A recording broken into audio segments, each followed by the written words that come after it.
Well, you'd think they'd learn their lesson. Let's begin.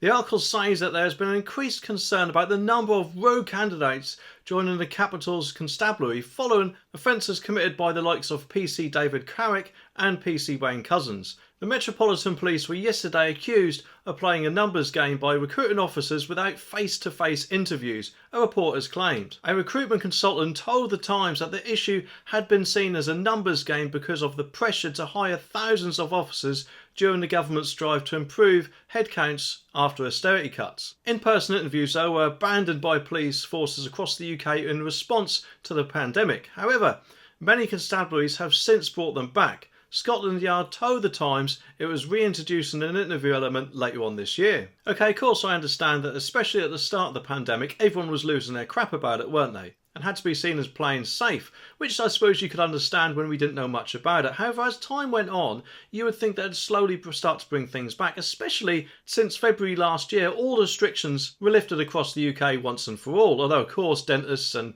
hospitals and some care homes did keep them. For a while anyway, but personally I don't think the police should have had any restrictions when in the first place when it comes to hiring officers, because these are people who are apparently hired to protect the public and of course catch bad guys. So of course that being the case, they couldn't exactly do that from home anyway, could they? So they should have had some social distance and things in place and had a full face-to-face interview, because I'm sure you can tell a lot more about the person meeting them face-to-face rather than a quick 10-15 minute interview over the internet, I'm guessing. Also in general, I think better checks should have been done on these candidates, especially if police officers like Wayne Couzens and the other guy got in the first place. And at the end of the day, if they could have gone to Tesco's to get their shop, and then they could have gone to an interview, couldn't they? And in my opinion, people just need to move on now and put the events of the last few years behind us. The force has recruited more than 4,000 new officers in the past 5 years. Scotland Yard's recruitment process has come under increased scrutiny amid a number of scandals involving officers.